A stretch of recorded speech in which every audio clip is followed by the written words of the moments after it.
Eso porque hubo un momento que mi papá le dijo a mi hermano mayor, ¿querés trabajar o querés estudiar? Ah, le preguntó si quería estudiar y mi hermano le dijo no, a trabajar. Entonces en ese tiempo era corto, aquí nadie está debajo, a los otros.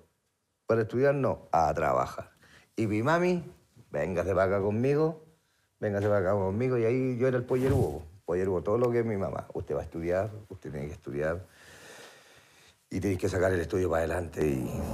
Tu mamá era la del cariño, tu papá era muy estricto, parece. Sí, me daba. Es que en ese tiempo eran los correctivos de la época también. Pues ahí, derechos del niño, ni una más, nosotros... ¿Me voy a llamar a carabineros? No, ¿dónde? Ahí eran las reglas del papá mientras viváis bajo mi techo, son mis reglas. ¿Pero tú no enfrentaste nunca a tu papá cuando fuiste joven o niño? ¿Nunca le dijiste no me vuelva a tocar, no me vuelva a pegar? No, pues en ese tiempo no... Una agachada al moño nomás. Yo le tenía terror a mi papá. Eso sí que no me faltaba poco para que me orinaras. Creo que varias veces me oriné cuando tenía que enfrentar a mi papá. Sí, le tenía miedo, mucho miedo. Qué fuerte, güey. Sí. Brígido. Porque finalmente la persona que uno debería querer más y que lo debería contener es la persona que te genera más miedo y quizás más daño. Pero, bueno, la situación era así. Te quiero mostrar algunas cosas que tengo acá. Y quiero saber que también qué te provocan. Mira.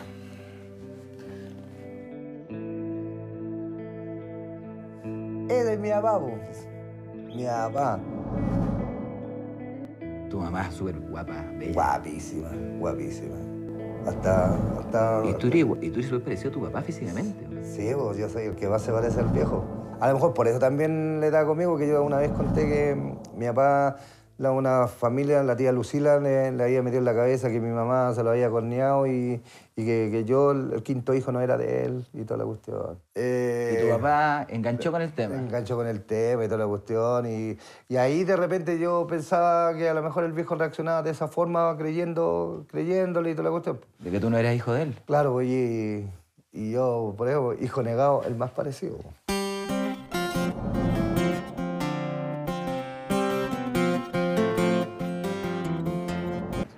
¿Cómo es tu mamá para ti? La visión de hija. Vamos a hablar en tercera persona, qué divertido, ya. ¿Cómo es tu mamá? Mi mamá es una persona muy espontánea, muy emocional, humilde, de corazón, inteligente, sobre todo emocionalmente, pero muy inteligente. Es luchadora y es una muy buena mamá. Además de todas esas características como persona, es súper mamá no solo de nosotros, de sus hijos, sino también de todo. Es buena cuidando, protegiendo. Es buena mamá. Maite, después te paso la factura. ¡Cosa más linda! Pero le salió el alma, No, pero sí, se lo sabe, se lo he dicho, se lo digo siempre. Sí. Tu mamá ha pasado por hartos periodos y hemos conversado todas las cosas buenas, malas, más o menos, toda la construcción de su vida, que finalmente todos la tenemos.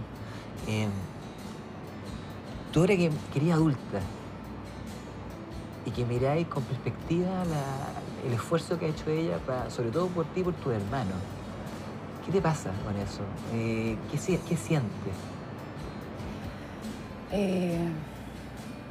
Creo que es visceral.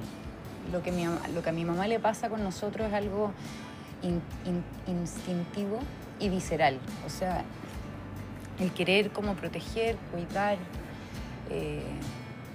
lo trae, es parte de ella. Entonces nunca fue un esfuerzo. La lucha era con ella, pero el tener a su hijo al lado era lo que le daba la herramienta o la fuerza para poder luchar. Y obviamente eso lo veo ya ahora más de grande. Cuando niña era lo normal. O sea, hoy día que como que se te agranda un poco el espectro, uno logra ver que claro, que una gran mamá, que le tocó difícil, que igual sabía sonreír, que igual sabía sacarla para adelante hoy día. Pero en ese momento para mí era lo normal.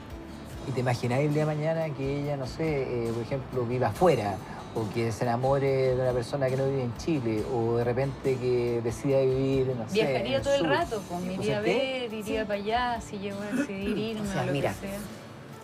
Mientras la Maite sea feliz, esté donde esté y esté con quien esté, yo voy a ser feliz. Y eso corre para los 4 hijos. Sí, exactamente. ¿Tu mamá en ese sentido deja, deja Sí, hacer? Sí. ¿O es más No. bien controladora de mantener todo más o menos? Cero. Hagan lo que quieran con sus vidas, mientras sean felices los voy a apoyar, sea lo que sea que elijan. Cuando siente que algo nos puede hacer daño, va a ser la primera en decirlo, pero súper respetuosa con el criterio y con las decisiones de cada uno. ¿Cuáles son los primeros recuerdos que tienes cuando eres niño?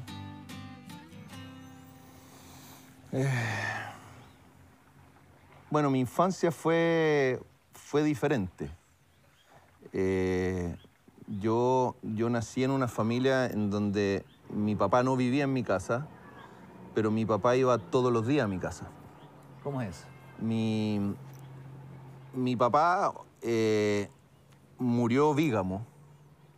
Mi papá tenía 2 mujeres. En esa época no había internet, entonces tú podías estar casado en 2 lugares distintos y como el servicio no podía detectar que estaba ahí ya casado. Entonces mi papá tenía una familia, tenía 4 hijos y tuvo una relación muy larga con mi mamá.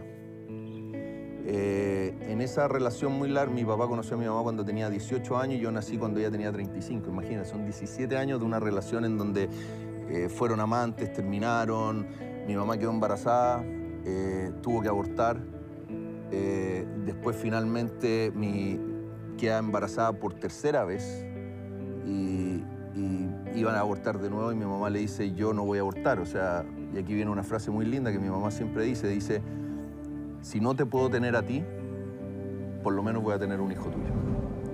Y mi mamá decide tenerme. ¿Tu mamá sabía que tu papá tenía otra relación paralela? Tu tía, que en el fondo Sí, es... se juntaron a comer un día las 2, en un restaurante. No te puedo creer lo que me estás contando. Mi tía era como una segunda mamá. Y ella a mí me quiso, yo creo que casi como a sus hijos. ¿Ella vive? No, murió. Los 3 murieron de cáncer y los 3 murieron de cáncer al pulmón. Dicen que el cáncer es la enfermedad de la pena. Y yo creo que en algún momento de la vida a ellos les ganó la pena. ¿Ella sabía que existía tu mamá entonces? Y el problema no fue ese, el problema fue cuando tuvo que decirle a la familia que había un hijo. Entonces mi papá llega a su casa y le dice a todos mis hermanos, que en esa época tenían 10, 11, 13 y 15. Les dice, tienen un hermano. Y todos ¿cómo vamos a tener un hermano si mi mamá no está embarazada? Dijo, no, tiene un hermano y es de otra familia, de otra mujer. ¿Cuántos años tenías tú cuando te presentan con tus hermanos? Días. Yo nací en ese esquema de familia. Para mí fue mi normalidad. Yo siempre, desde chico, eran mis hermanos y yo siempre les dije hermanos, mi tía, esa era mi normalidad. A mí me dijeron que la vida era así, que esas eran mis reglas del juego. Cuando entré al colegio, me di cuenta que las cosas no eran así, que todos tenían una familia. Entonces ahí tuve que como que medio entrar a explicar, pero era inexplicable. Pero ¿por qué si mis papás son separados, mi mamá sigue casada sigue yendo a ver a mi mamá? Pero tampoco iba a estar explicando que mi papá era vígamo, porque yo tampoco sabía que era vígamo. Yo nunca supe que mi papá se había casado para que yo no fuera un bastardo, sino que fuera un hijo reconocido. ¿Tú te sentiste en algún minuto el hijo bastardo? Siempre. Siempre me sentí el de afuera. Yo vivía en otra casa, vivíamos en otro barrio, era todo más chiquitito. ¿Tu papá biológico es papá tuyo y de tu hermana? Sí, Perfecto. O sea, él Y- tuvo dos hijas con tu mamá. sí, por la Pau y yo. Ya. ¿Cuánto tiempo estuvo él con tu mamá? Chuta, muy poco, porque yo me acuerdo que... De hecho, nosotros nunca hemos hablado mucho del tema de mi papá biológico. Uno, porque no lo conozco, otro, porque no tengo idea mucho. Mi mamá nunca nos habló de él tampoco. ¿No tienes recuerdos de él? No, no tengo idea si está yo muerto, no cacho nada. No sabes si está vivo o muerto. No, pues si no es mi papá, po. ¿Cómo se llama él? Alfredo. ¿Y sabes en qué circunstancia él se separa de tu mamá? Sí, pero mi mamá tampoco contó nada así como... Sé que hubo como... que era, parece que le gustaba mucho la chiquilla, entonces mi mamá tuvo problemas ahí. Pero en general no tengo... Yo si me preguntáis, ni siquiera le he preguntado a mi mamá porque no me interesa. ¿Y no apareció eso en la adolescencia que uno dice, bueno, mamá, quiero saber, o en la niñez? No, porque yo ya tengo papá, pues entonces cuando tú a los 6 años ya tienes una visión, ya estás con un papá y abuelos, 2 familias, 3 familias, hay todo un ambiente rico, nosotros somos súper achoclonados, entonces no hubo una necesidad de buscarlo. A lo mejor si no hubiera estado mi papá Marco, capaz lo más probable es que lo hubiera buscado o capaz que no tengo idea. Y él, cuando se separa de tu mamá, ¿nunca más vuelve a verte? ¿O en algún momento vuelve? ¿Hay alguna... Sí, lo vimos un par de veces, pero después nos dejó plantado, como típica esta historia. Puedo creer. Que no iba el fin de semana y eso, pero después como no fuimos tan chicas después y nos fuimos para el sur, era como que no era tema. Y así ni siquiera yo me acuerdo físicamente de él, nada.